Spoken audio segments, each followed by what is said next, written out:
Gente querida do Terror Nadna, o relato que segue é continuação do vídeo 087/25. A Mãe Morte te escolheu. Caso não tenha assistido a parte 1, retorne ao vídeo anterior, assim facilitará a compreensão da sequência. Se tiver a impressão de estar ouvindo ao fundo o som de chuva forte, relaxe, sorria. Você está no Rio Grande do Sul. Se por acaso a imagem lhe parecer meio nublada, um ambiente frio, normal, você está no Rio Grande do Sul. Mas se tiver necessidade de fugir desse ambiente de inverno gaúcho, então vamos aquecer o ambiente, embarcar para uma viagem para o inverno chileno, em plena Cordilheira dos Andes. Eu peço que assista o relato a seguir até o final, pois na comparação dos ambientes gelados, ele com certeza de alguma forma conseguirá aquecer o seu coração.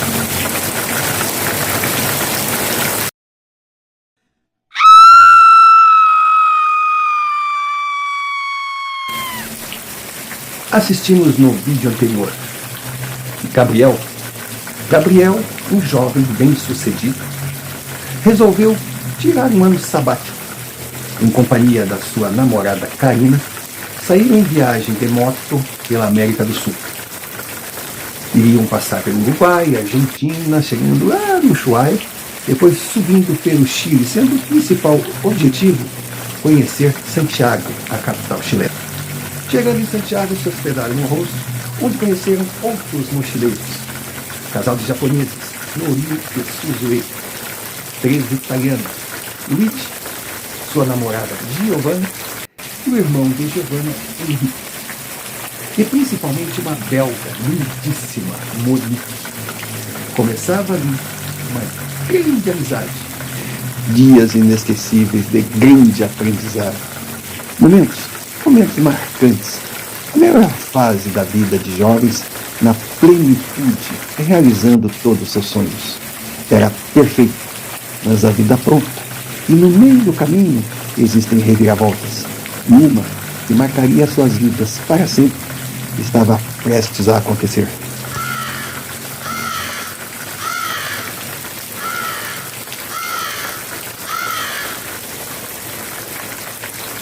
Com certeza, o entusiasmo de Monique com o cemitério de Santiago contaminou a todos. Foi surpreendente. Até Karina, que não gosta muito dessas coisas assim, será morte, sobrenatural, cemitério, ela ficou empolgadíssima, claro. Foi só dizer que as construções, os mausoléus, os memoriais, os túmulos, eram obra de arte de arquitetura. Pronto, ganharam. Ela até não iria no programa que já havia sido combinado. Porque para aquela noite, por indicação de Luigi e Giovanna, nós íamos a uma casa noturna, uma danceteria de Santiago que era muito famosa na época. Então já tínhamos comprado os ingressos, tá? Tudo combinadíssimo. Iríamos os 8. Olha, era lindo de ver. A gente, quando podia, saía junto. Realmente, se criou um vínculo. Eu já havia, claro, hospedado em muitos hostais, hostels, sabe, albergues espalhados pelo mundo, mas nunca senti assim uma interação tão grande. Aqueles japoneses, aqueles italianos, a belga, nossa, nós fechamos legal. Uma hora combinada, saímos. Quer dizer, Karina e eu estávamos em casa, então saímos direto para a casa noturna. Monique eu não sei onde estava. Os japoneses deviam estar caminhando por algum local fotografando, e os italianos comendo uma pizza pela cidade. Mas na hora marcada estávamos todos lá. Quer dizer, todos não. Logo a falta de Norio foi sentida quando Suzue simplesmente chegou sozinho. Monique foi a primeira que levantou e perguntou: ué, perdeu o maridão, sabe, de brincadeira? Ela disse, ai não, aconteceu o que a gente torcia para não acontecer. E olha, foi a primeira vez em 2 meses. Isso para nós já era um recorde. Aí que perguntamos, mas do que se tratava? Ela falou que eu tinha um problema de coluna sério, que já deveria ter tratado, estava tratando em Yokohama, que era a cidade natal do casal, mas ele simplesmente cortou o tratamento para fazer a viagem. Lógico, veio com todas as instruções médicas, com remédios, com exercícios, também com considerações do que poderia e não poderia fazer. Foi quando nós percebemos que, então era por isso que em determinadas programações, tipo uma caminhada, uma trilha, algo que forçasse mais, o casalzinho nunca estava. Ele sempre achava, ficava brincando, eles só vão onde tem fotografia de insetos, sabe? Aquelas brincadeiras que a gente faz. Mas não, era uma questão de saúde. Olha, quando ela falou isso, a primeira coisa que o Monique falou, mas amanhã ele vai estar com a gente. Aí Suzuki olhou e disse, eu acho que não, quando ele tem essas crises, olha, é 4, 5 dias para recuperar. Senhor Romário, a Monique, sempre brincalhona, sabe, sempre animada, ela, logo que chegou, já perguntou que cada um queria beber, disse que a primeira rodada era dela, já saiu para dançar, já puxou as meninas para dançar também, nós fomos de arrasto, ela dançava muito bem, sabe, aquela companhia incrível, divertida, de repente, sabe, tipo, saiu de cena a Monique Light, linda, maravilhosa, amiga que todo mundo conhecia, e surgiu uma mulher tensa, uma coisa, como assim ele não vai? Ele não pode fazer isso comigo. Nós ficamos uns olhando assim, ninguém entendeu nada, poxa, era uma questão de saúde, e é apenas mais um passeio. Ninguém ali imaginava que existia um compromisso, um contrato assinado, uma obrigação de ir. Sabe?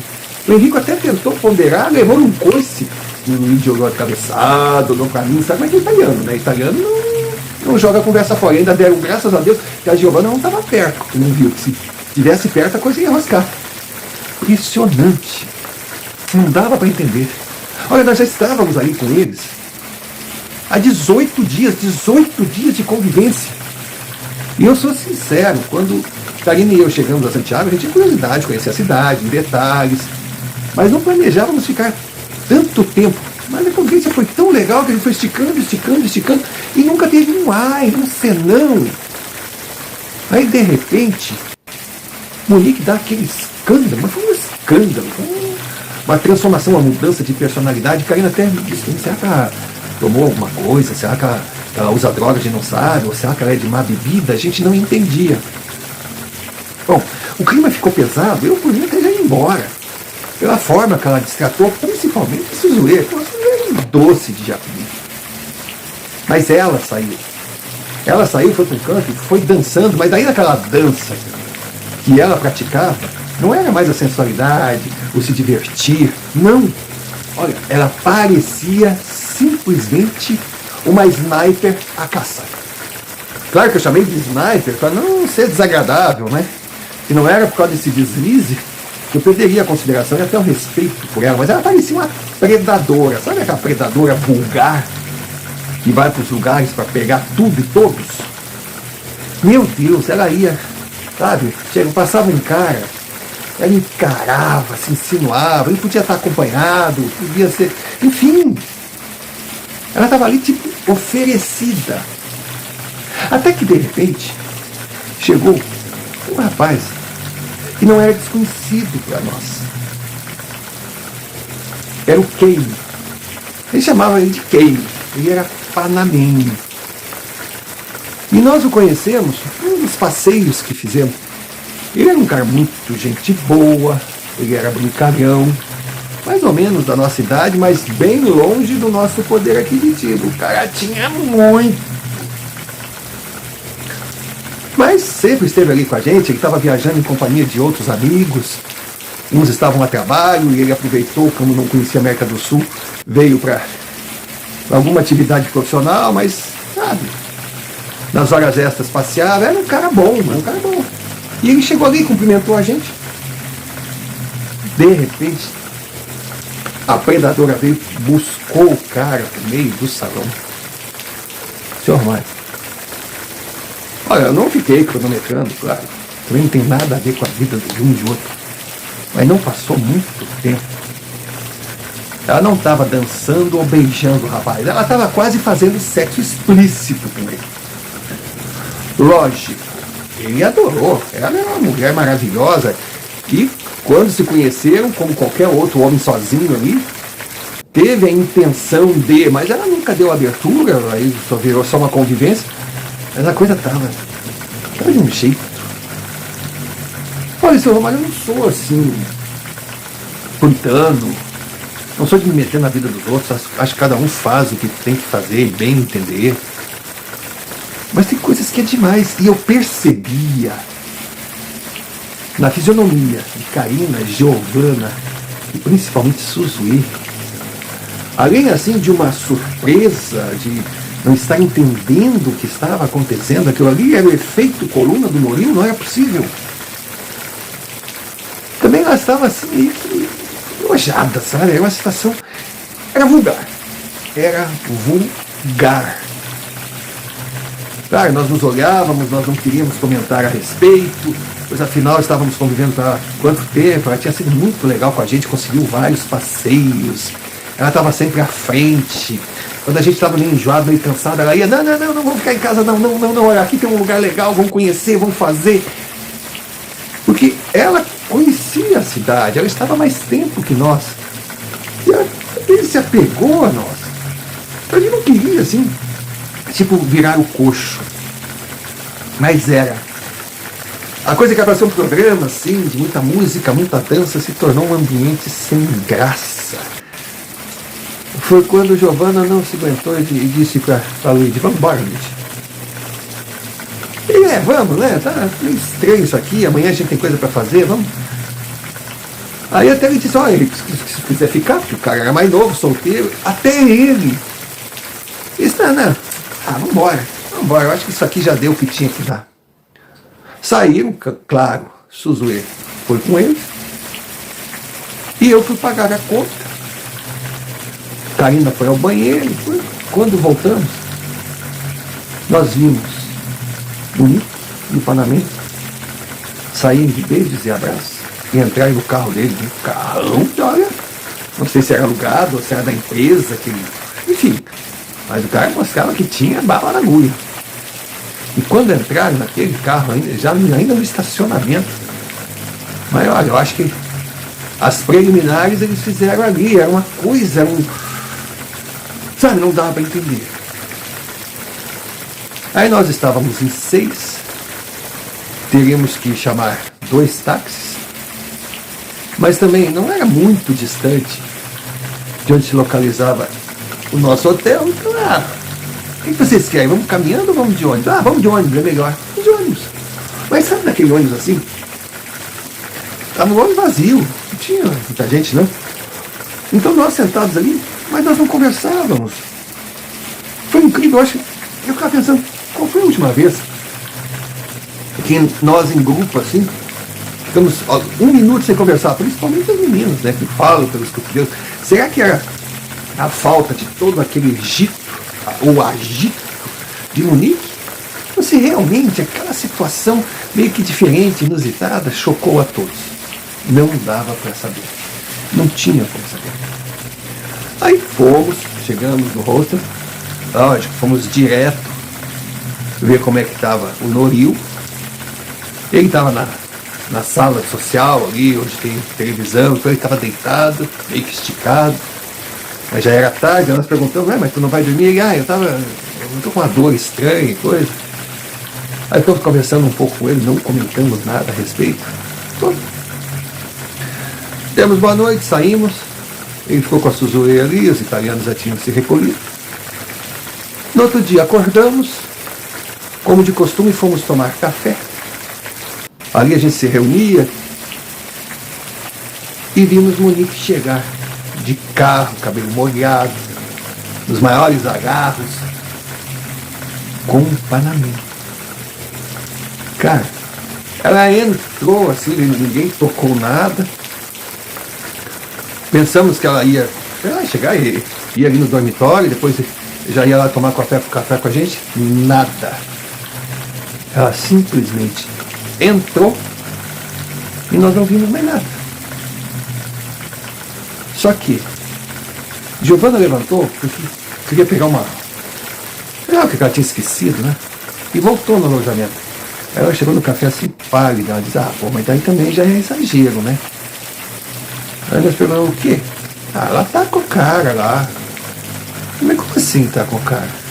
Os dois estão lá e... Sabe? Então, assim, uma situação de porta aberta praticamente. Então, ali, poxa, é a nossa casa, aquilo ali, é o nosso alojamento. Nossa Senhora, a Giovana já está perdendo a paciência.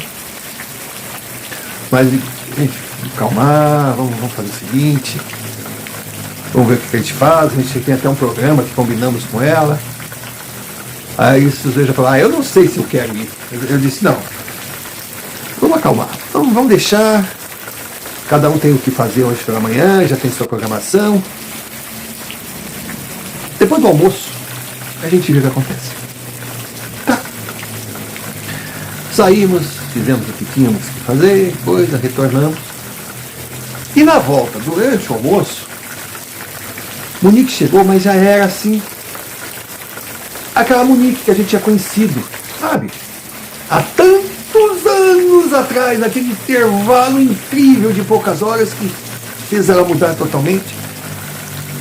Ela chegou toda encabulada, sem saber onde botar as mãos, pediu licença para sentar, perguntou se podia almoçar com a gente. Poxa, era um restaurante perto ali do hostel, a gente sempre almoçava ali, porque ela com aquela cerimônia toda, ela toda envergonhada. Aí ela olhou para a Sussuê e disse assim, fui rude contigo, né?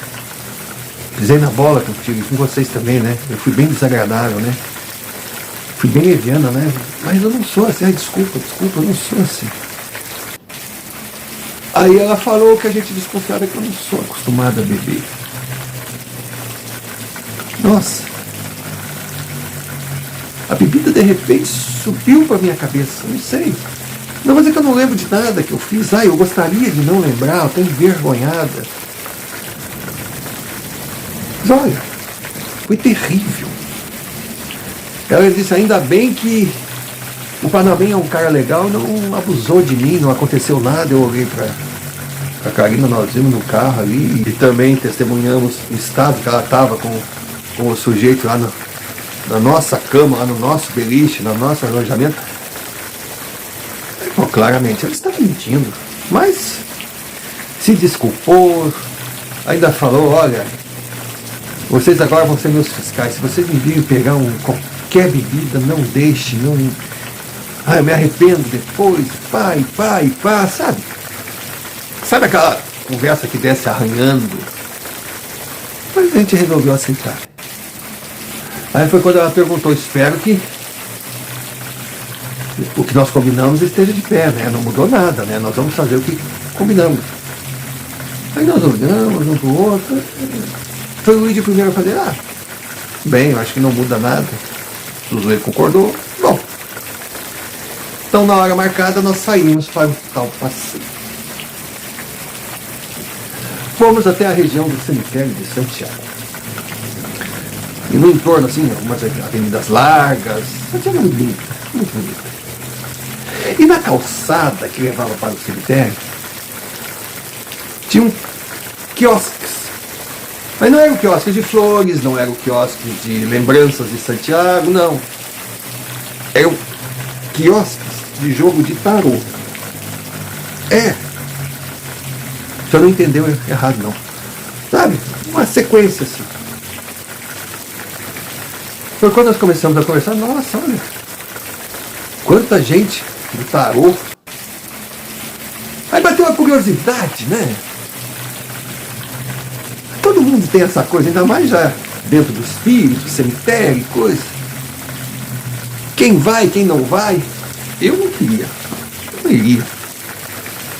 Mas a Karina ficou toda empolgada, ela entrou no clima. E ela estava, a gente estava ali com a Monique. Monique, Karina, então vamos nós lá. Suzuê disse que não queria. Não queria.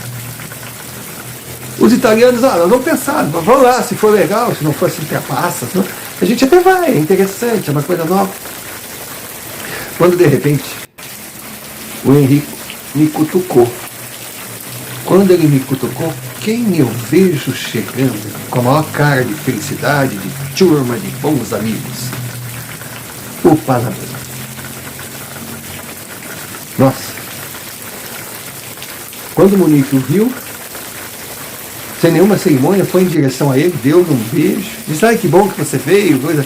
Ó, gente, acho que dispensa apresentações, né? Vocês conhecem o Panamenho, que tem um nome muito legal, mas que ninguém sabe, porque ele é o Panamenho, né? Aí, oi. Aí ele perguntou o que estávamos fazendo ali. Aí o Munique falou, nós estamos decidindo se vamos ou não aos quiosques de tarô. Ele não se mostrou muito interessado, não? Então o que aconteceu? Suzuê saiu com umas lojinhas de roupas, de souvenir que tinha por ali. Lojinha é forma de falar, que eram umas belas lojas. Os italianos ficaram rodando. Aí o Panamê ficou me fazendo companhia ali. Munique e Karina foram em direção ao primeiro quiosque estava ocupado. No segundo, estava vazio, lógico, a senhorinha estava lá para atender, toda paramentada, toda arrumada, uma roupa tipo aquela mescla de índio, andino, de cigano, sabe? Uma coisa muito bonita. As cartas sobre a mesa. Bom, se não tivesse assim, um valor esotérico, como atração turística já teria valido, e era barato. Aí Karina entrou. Quando Karina entrou, a mulher levantou, deu um sorriso. Quando o Munique entrou, aquela senhora olhou para ela e disse, o que você está fazendo aqui? Saia! Vai pôr um berro.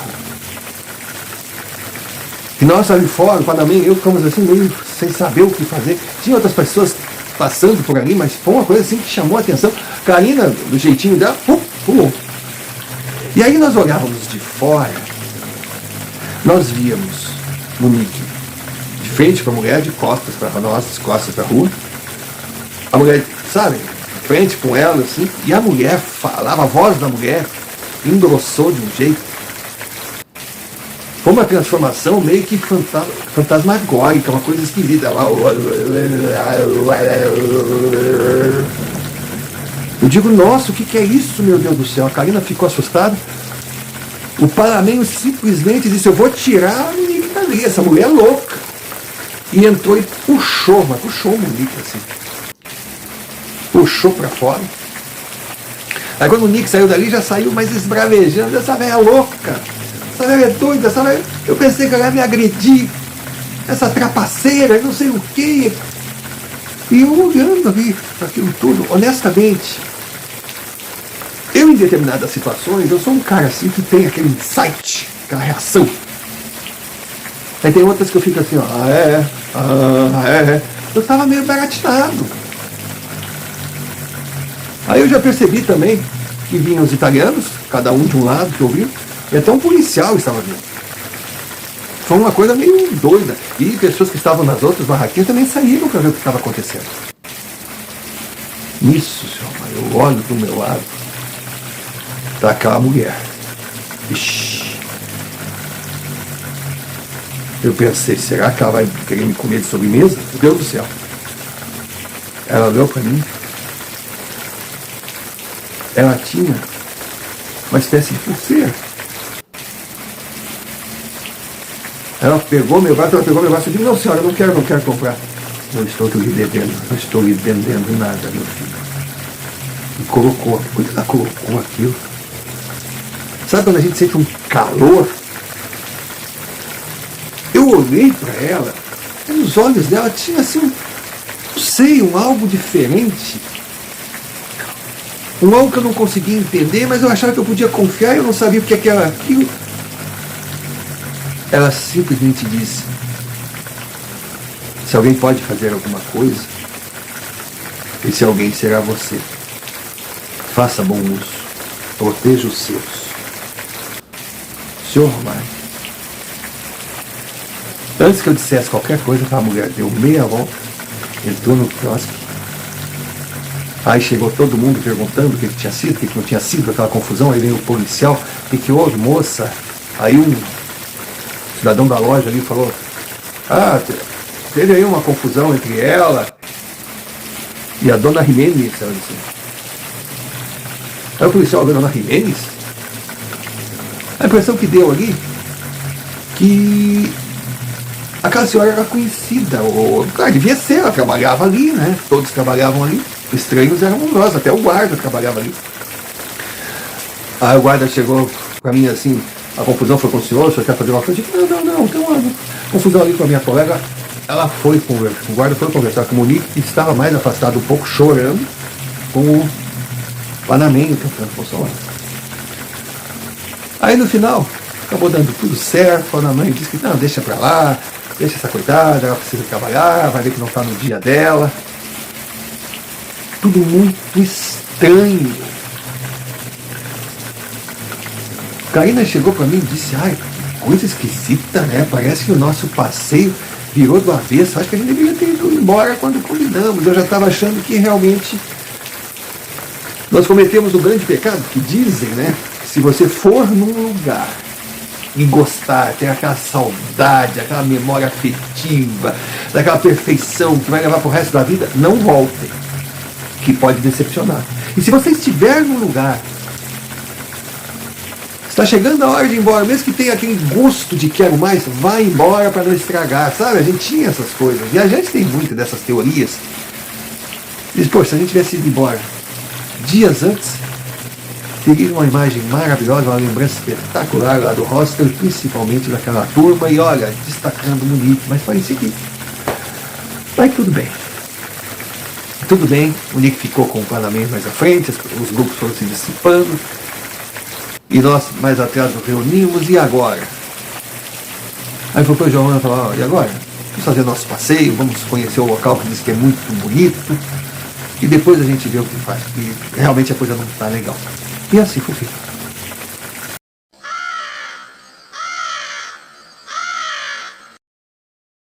Pausa para um pedido. Necessária por ser muito importante para o canal. Se você ainda não é inscrito, inscreva-se, deixe o seu like, comente, compartilhe, clique sino de notificações para receber mais vídeos produzidos por nós. E se achar que merecemos, envie-nos um Pix, QR Code na tela, como também a chave. Você escolhe o caminho. Qualquer quantia será bem-vinda. Importante também é que você lembre de hypar o vídeo. E se desejar se associar à Confraria Nadina, será muito bem-vindo. Seja membro por apenas R$ 4,99. Em troca nós não temos muito a oferecer, mas já existe uma grade de vídeos extras exclusivos para os membros. E é claro que não podemos deixar de agradecer sempre aqueles que enviam os seus relatos via e-mail, o e-mail que está aqui na tela. São essas experiências o combustível que move a engrenagem. Dado o recado, voltemos ao relato. E desde já deixamos o nosso muito obrigado. Muito obrigado por estar aqui, por ser um Nadina, pois você é a razão do canal existir. Então, aos poucos nós estamos entrando no cemitério. Quando a gente fala cemitério, a gente, sabe, pode vender uma imagem, né? Não, mas esqueça tudo que o senhor já viu de cemitério. Se é que não conhece o cemitério de Santiago, esqueça. Em Buenos Aires também tem muito legal. Olha eu falando de cemitério legal, né? Acho que é Recoleta o nome, né? Também é muito bonito, é tradicional. Mas aquele do Chile era algo absurdo. Aquilo lembrava tudo menos um cemitério.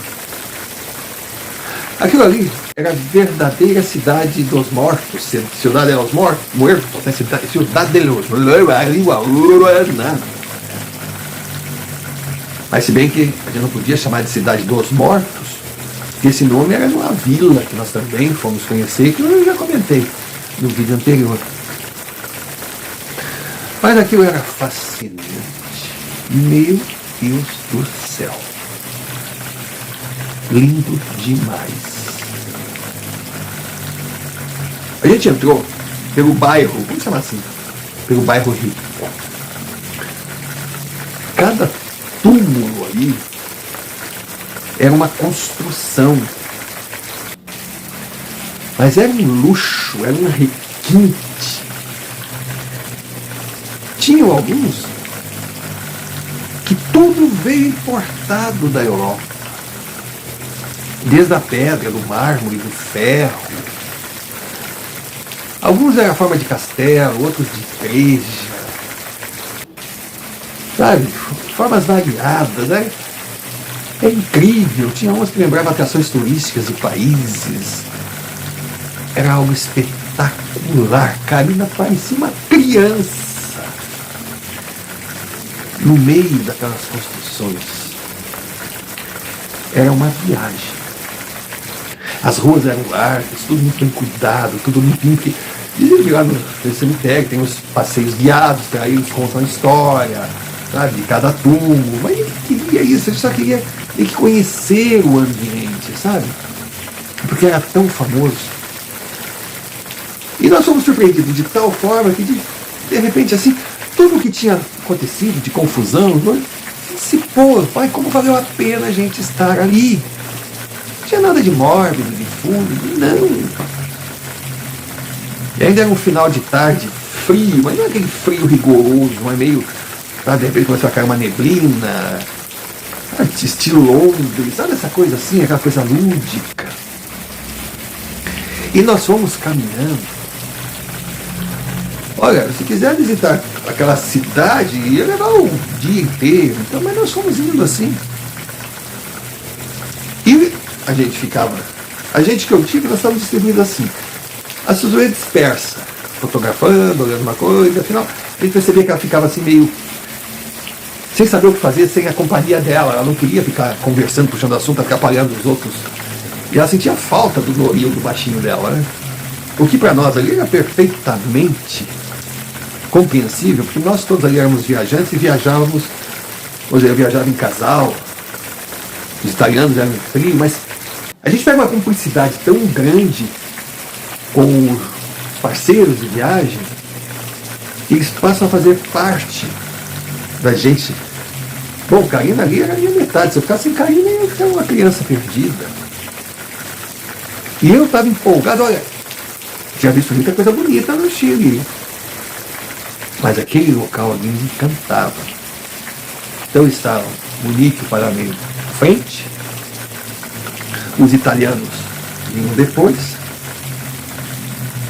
aí Karina e eu com toda a paciência, vendo o deslumbramento e também cheio de interesse, dava as explicações dos desenhos, da construção, isso aqui é aquilo, isso aqui é outro lugar, isso aqui é do século tal, isso aqui é do período tal, olha que coisa linda, veja essa fachada, é igual ao palácio tal. Eu recebi uma aula. E eu percebia que Suzue, apesar de distante, ficava ali ouvindo, porque ele não precisava de um guia. A gente tinha guia ali. E o tempo passou. E a gente ia mais ou menos, mas não, a gente ia, digamos assim, direcionado por Munique. Porque conforme ela tinha falado, ela queria mostrar que aquele cemitério, além de tudo, mostrava o que é, o que sempre foi, o que sempre será, caso não mude tudo na espécie humana, a divisão de classes, as diferenças. Então tinha aquela primeira parte dos milionários, aquilo era um absurdo. Depois, um segundo setor já era de pessoas bem financeiramente, mas não tão ricas. E a coisa ia caindo. E a gente ia percebendo, e até esse cair era uma aula. Era uma viagem no tempo. Eu fiquei empolgado e vou dizer para quem estiver me ouvindo, se for a Santiago, não deixe de conhecer o cemitério de Santiago. Aí estávamos indo e, confesso, nós nos perdemos a noção de tempo e espaço. Mas tudo ia muito bem. Só que eu, não sei porquê, depois de tudo que tinha acontecido, ainda me me sobrava um pouquinho daquele sentimento de vigilância. Aí, de repente, aconteceu algo que me chamou a atenção. Coloca, vamos dizer assim, uns 100 metros da gente, era uma linha reta, era uma rua, estavam o Monique e o Panamenho. E eu percebia uma neblina perto deles. Era uma neblina que não dava para ver absolutamente nada, não era densa e coisa, mas o que me chamou a atenção foi a postura do Panamenho. Ele era um cara alto, ele estava reto, caminhando bem devagarinho, como se tivesse, sei lá, hipnotizado. Sabe aquele passo de zumbi? Eu não sabia definir o que eu sentia, mas era uma coisa estranha. E eu também comecei a perceber na temperatura que tinha um pouco de vento, tinha umas árvores já, mas o vento parou. O cemitério se transformou em um quadro. E também, quando eu comecei a observar o Henrico, ele estava se afastando de Luigi e Giovanna e andando como se igual aquela postura, aquele caminhar do Panamenho. E eu percebia o olhar ao fundo da Monique. Parecia um comando telepático, para que ela dizia: venha, meu filho, venha. Eu olhei para a Karina, olha lá o Panamenho, olha o Henrique. Eles estão normais? Ela estava meio solta ali, né? Ela olhou: não entra em paranoia também, por favor, olha. Foi quando Suzuê talvez não estivesse tão envolvida com aquela arquitetura toda, eles estão esquisitos, né? Parece um robô. Quando ela falou aquilo, me deu uma má impressão, aí eu gritei: Henrico! Quando eu gritei Henrico, foi que Luigi e Giovanna se antenaram. Aí também: Henrico, vem cá, Henrico! Ele parecia não ouvir. Estava andando lentamente, mas de uma forma contínua. Aí nós fomos em direção a ele. Quando nós estávamos indo, já mais próximo um pouco daquela neblina, porque além de nós estarmos indo para a neblina não parecia vir em nossa direção. Aí nós começamos a ver, juntos no meio da neblina.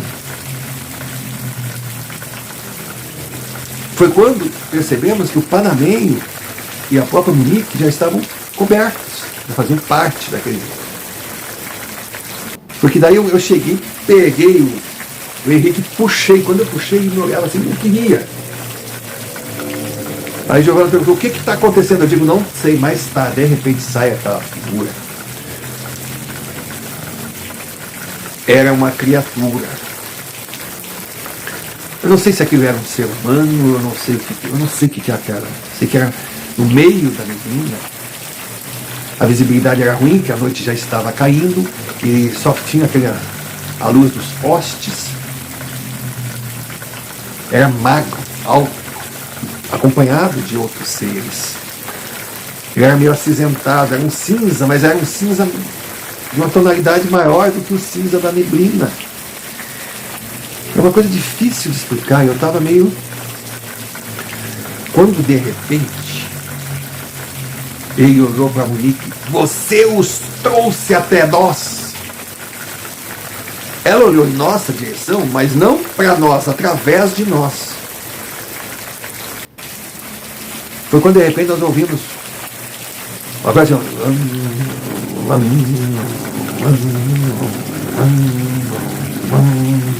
se aproximando. Aí nós olhamos para trás, sem brincadeira, senhor. Era um grupo de pessoas, eles seguravam, sei lá o que era aquilo. Era uma madeira com símbolos, cada um carregava o seu. Tinha um que levava uma lamparina e aquilo vinha... Começou a me dar desespero. Eu não sabia o que fazer.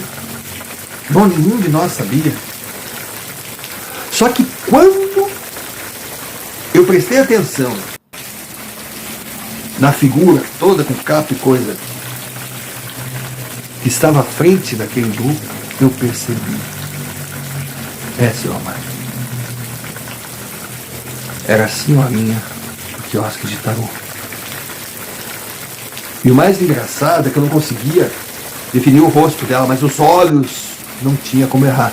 E de repente, aquela pulseira que ela me deu começou a aquecer. Começou a aquecer. E aquela figura, era tudo ao mesmo tempo, aquela figura que estava dentro da neblina, gritava com Monique: você falhou, você não cumpriu, você falhou. Ela, ajoelhada, gritava: não, pelo amor de Deus, não, é uma coisa desesperada, estava desesperada, eles estão todos aqui, todos os 7, você os trouxe até nós, você não poderia ter feito isso, você não tomou cuidado, você falhou, era aquela coisa assim. Aí eu percebi que o Henrico, bom, o Panamém já tinha sumido, e o Henrico, naquele descuido todo, ele entrou na neblina. Quando ele entrou, saí correndo. Quando eu saí correndo, a Karina gritou: pelo amor de Deus, não vai. Eu corri meio que tateei e consegui pegar o Henrico. Quando eu peguei, ele estava teso. Imagina um rapaz que estava hipnotizado. Mas quando eu peguei, eu vi que aqueles seres que estavam em volta daquela criatura vieram em minha direção. Então era aquela guerra de sons. Atrás, aquele grupo chegando, e na frente aquele ser assim, era uma loucura. Mas daí aquela pulseira soltou uma espécie de raio, uma coisa que me deu uma força. Eu segurei o menino e puxei e senti o apoio de Luigi. Aí nós saímos. Quando nós saímos, aquelas criaturas, a neblina vinha chegando, e dentro da neblina eles iam pegando força, eles chegando até nós, e eles nos pegariam de alguma forma. Talvez eu não, que estivesse com aquela pulseira, sei lá. Mas Suzuê, Karina, não tinha, era uma loucura. Nisso aquele povo foi chegando, e os dois grupos ficaram frente a frente, com aquele líder maior na frente deles, e Monique ajoelhada, olhando, meio que em choque. Aquele homem, aquele ser, olhou para a senhora do tarô. Aí eles não estavam mais notando a gente, nós viramos apenas coadjuvantes, figurantes. Aí virou e saiu andando sentido a neblina. E quando ele ia andando, a neblina ia sumindo, e tudo que estava nela, inclusive Monique e o Panamém. Nós, claro, preocupados com o Henrico, nós o colocamos assim no meio-fio da calçada ali, tentando reanimá-lo, e ele olhava meio abobaiado, assim, coitado, perguntando: o que aconteceu, o que aconteceu? Meu Deus, Giovanna abraçava o irmão, Luigi me agradecia, Suzuê em choque, Karina procurando, sabe, cadê Monique, cadê o Panamém? E aquele grupo simplesmente continuou andando, mas ele andava em direção à neblina, só que não alcançava a neblina nunca, parecia que ele ia afastando a neblina de nós. Aí a gente ouvia aquele... Só que os gritos contrários, aqui começou a ficar menor. De repente, se fez um silêncio. E sumiram todos. Nós parados ali, sem saber o que fazer, o que dizer. Aí que percebemos que quando nós estávamos ali no cemitério, tinham outras pessoas, claro que tinham. E a gente via, a gente enxergava aquelas pessoas. Mas de repente, do nada, as pessoas desapareceram. Só que na sequência, elas voltaram. E nós vimos ali muitas pessoas em torno da gente, tirando fotografias, conversando. Tinha um guia com um grupo de visita guiada ali perto, como se nada tivesse acontecido. E nós ali, parados, juntos, olhando incrédulos, um para a cara do outro, sem entender absolutamente nada. A pergunta que não queria calar: como os outros visitantes, que não eram poucos, não viram nada?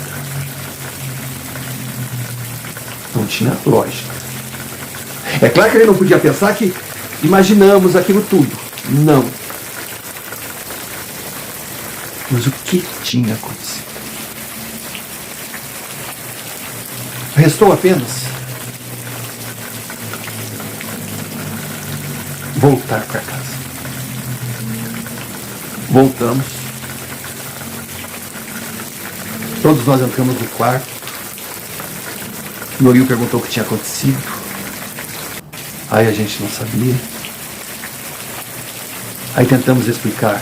Ninguém chegava a uma conclusão. No dia seguinte, restou para mim uma única alternativa. Eu não queria falar nada sobre Munique, sobre pagamento, sobre sumiço. Deus me livre, guarde. A gente podia estar envolvido com polícia. Nós estávamos em outro país, sabe? Todos nós ali assustados, preocupados. Aí combinamos que não ficaríamos no hostel durante o dia, cada um faria suas coisas para evitar suspeitas, e que eu iria voltar lá no tarô, lá no cemitério, para buscar explicações. Porque eu me sentia seguro. Porque, não sei porquê, a tal da pulseira estava comigo. Aí Karina quis ir comigo, lógico. Éramos parceiros na boa e na podre. Ela foi. Chegamos lá. E estava a senhora. Quando nos viu chegar, eu estava esperando vocês. Tudo bem? Eu falei tudo. Mas é claro, nós estamos curiosos. É normal, meu filho. Aí ela chegou, pegou meu braço. Posso? Eu falei. Ela foi. Olha, quando ela me botou aquela pulseira, eu tentei de várias formas tirar. Mas eu não conseguia. Eu até pensei, nossa, como é que eu vou tirar isso aqui do meu pulso? Ah, depois eu penso nisso. Ela chegou e fez assim, ó. Pegou. Levou até um pequeno altar que ela tinha ali dentro do quiosque. Colocou a pulseira numa caixa. Fez um sinal de reverência. E voltou. Aí ela simplesmente disse para mim: por favor, não me façam perguntas, porque eu não sei todas as respostas e não tenho autorização para falar sobre outras. O que eu posso dizer é que vocês foram escolhidos. Aí Karina olhou para mim e eu olhei para Karina. Aí Karina perguntou: escolhidos? Mas escolhidos por quem? Por quê? Ela olhou e disse: por aquela criatura que estava liderando vocês em direção ao mestre dela. Aí que eu perguntei: a senhora está falando de Monique? Ah, é esse nome que ela deu? Pode que seja. Ela é desse mundo, mas não pertence a essa vida. Cara, quanto mais eu pensava que ia ter explicação, menos eu entendia. Era uma coisa que aparentemente não fazia sentido. Foi quando ela continuou. Monique, com certeza não era o nome dela. Dificilmente ela era belga. E muito menos ela não era linda, Não tinha aquele corpo maravilhoso que todos imaginávamos, porque seria impossível. Porque, segundo nos foi revelado, ela não chegou ali na companhia de namorado, fazendo viagem de mochileiro, sendo apenas mais um casal de aventureiros igual a nós. O seu namorado não foi embora por A ou B razões. Não. Ele foi usado por ela para chegar até ali. Depois, ela tratou de descartá-lo. Então ele achou que queria ir embora, mas na verdade ela o mandou e ele, mesmo sem saber, estava obedecendo uma ordem. Nick, segundo nos foi informado, ela havia nascido, a data de nascimento dela conhecida era 1794. 1794. Eu levei um susto. Karine ficou branca. Monique, a belga, seja lá qual fosse o nome dela, seja lá o lugar que ela nasceu, na sua primeira existência, vamos dizer assim, era uma mulher de posses. E fez um pacto em troca da juventude eterna. E de 50 em 50 anos, ela tinha que pagar a conta por merecer a vida eterna, a juventude, que era oferecer ao seu mestre 7 oferendas, 7 jovens, com a força da juventude, com a energia de vida, com a vontade de viver, 7 jovens com algo em comum. Então a nossa chegada ali foi por acaso. Mas nós termos sido hospedados ou colocados naquele alojamento não foi um acaso. Nós completamos o grupo de 7 jovens. Foi aí que eu entendi o porquê do desespero dela quando o Noril falou que não iria.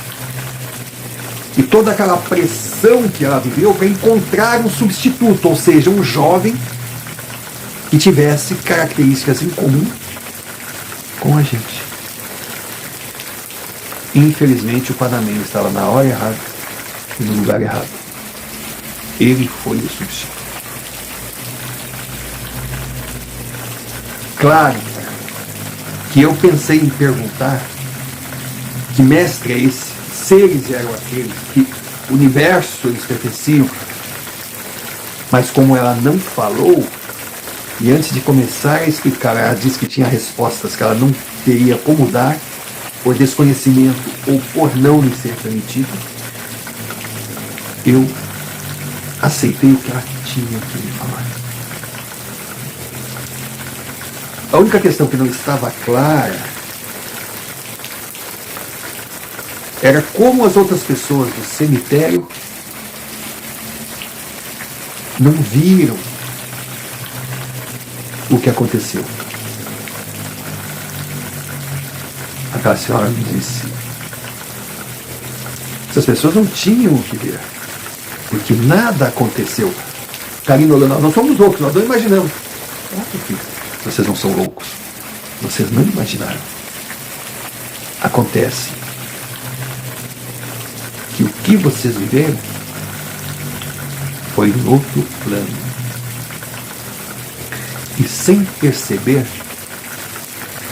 vocês atravessaram o portal que os conduziu até o local da oferenda. Foi daí que eu lembrei aquela criatura dizendo para Monique: você os trouxe até nós. Não falava sobre nós, falava sobre o grupo que chegou.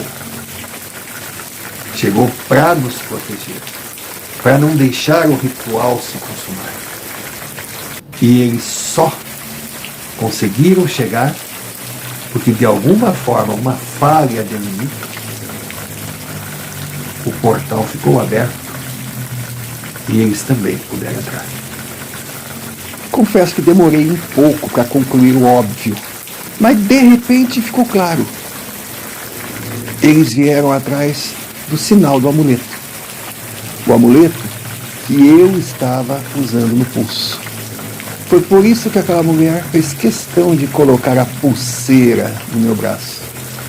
Ela sabia que eu não tiraria e que acabaria guiando-os até o local onde o ritual de oferenda estava marcado para acontecer. Foi quando eu perguntei como é que a gente ia agir com relação ao sumiço do Panamém e de Monique. A senhora Lourdes disse: não é responsabilidade de vocês. E vocês não têm nenhuma associação a eles. Sigam suas vidas. Amanhã saiam daquele hotel, do local que vocês estão hospedados. Paguem e devem. E vão em paz. Porque para os registros do hotel, todos da habitação 9, nós olhamos em choque assim: como é que ela sabia o número do nosso alojamento?